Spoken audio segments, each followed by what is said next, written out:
Deftere Obadiah kayre ɓuri fuu rammuki nder defte alkawal kingal nde woodi ayaje 12 e rarkinde nde waɗay mbaɗa hammunde dow mayre nde meta dow kiitaji nder bindi jimol nde meti dow yimɓe Edom leƴƴi gonɗi haade Israila leƴƴi gonɗi haade maayo lamɗam woodi laawol no koccirten ɗum arande yimɓe Edom ɗum gongol leñol kayɗiningol ngam ngol hawti mamaji e ɓiɓɓe Israila leñol ngol iboy daga to Ibrahim kanko e kore maako Saratu e ɓiyiko Isiyaku tewɗo Rebeka kanko Rebeka bo mo woodi ɓiɓɓe ɗiɗo Yakubu e Isau nder deftere fuɗɗode ndiyay habaru ɓiɓɓe ɗiɗo ɓe to metay dow maɓɓe ɓe ngoodi sumpo mango hakkunde maɓɓe ɓiɓɓe ɗiɗo ɓe daga gaɗa ɗum wayli inɗe maɓɓe goto noddira Israila goto on bo Idom kanjum warti inɗe leƴƴi maɓɓe iyaluji maɓɓe ɓe keɓi saɗɗum nder sumpo maɓɓe saɗɗum mawɗum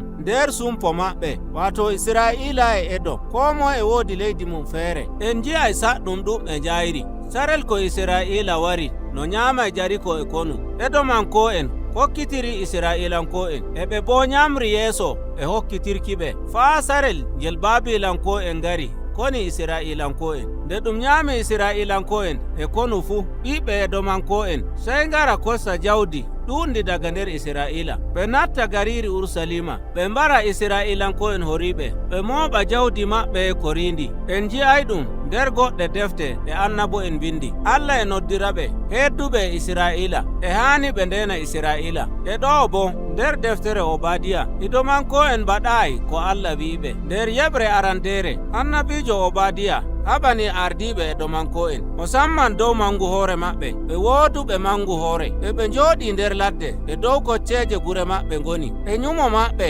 kamɓe ngoni mawniraɓe Israilanko en mangu hoore ngu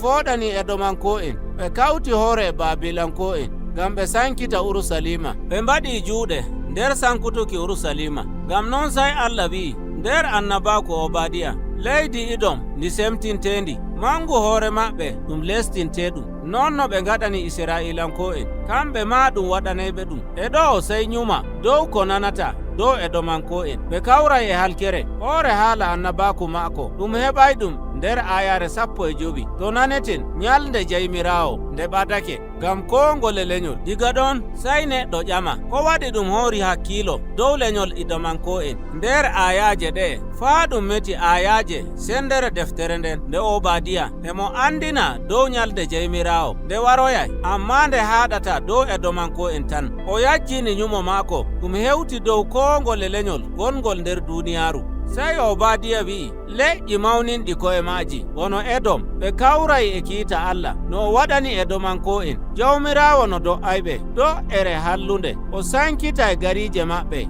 to en ndaari geɓe ɗiɗi ɗe arande dow Edomanko en dow leƴƴi koriɗi kadi en jiyay annabaku Obadiah mo meta dow laamu fombinajum Ursalima leƴƴi piliɗi leydi ndin Obadiah raari yi Edomanko en mangu hoore maɓɓe ɓe do'eteɓe ngam ko ngole leñol yi'a nyalde e wara nde jaymirawo haɓanta ko ngole leñol o do'angol ɗo ɗum meta nder ɗemgal Ibraniyanko en wi'uki wolde Edom rano ɗum windirtande wato lestinki hoore nder Ibraniyankore Adam ko Obadiah wi'ata Edomanko en ƴuufi ɓe njanti ɗum balndol kollaygol kiita Allah no o nefrata mawninɓe hoore hallende wonde hakkunde leƴƴi jawmirawo hiitotonde nyalde maako amma ko annabo en mbi'ata kiita Allah waray nder aadilaku nyalde jahango ko haani neɗɗo siftora ɗo woni nder timmode deftere nde tarari nder defte tati ɗe Obadiah Joel e Amos Joel meti dow goɗɗum o bangata nder nyalde jawmirawo ngam kiita leƴƴi duniyaru o wi'i Allah waɗay goɗɗum kesum ngam o hisna ɓiɓɓe maako wonɓe nder Ursalima ɓe lestinay ko'e maɓɓe ɓe ngaɗay do'are e maako ngam o hisna ɓe timmode Amos o wi'i gaɗa kiita nyalde jawmirawo hakke Israilanko en jaymirawo no moytay ɗum hakke tawa ɗum nder wuro Dawda ɗum ittete ɗum jaymirawo ñiɓitoto laamu Israila ɗo mo meta faa e laamu Edom ngu leƴƴi goɗɗi koriɗi kawtuɗi hoore ngam gaɗa do'aare ngam non deftere Obadiah nde tokkidiri deftere Joel ende Emos, gam ɓe kolla alkawal ngal Allah waɗi, gam kammunde laamu Allah garaynde dow ko ngole lenyol duniyaaru. Deftere nde timminiri e hammunde Allah wi'i Jeymiraawo nyiɓitoto laamu muɗum nder Urusalima kesum, o ɓeydana yimɓe hoolare. Diga ɗon laamu Allah tabbitay, ngu yaajay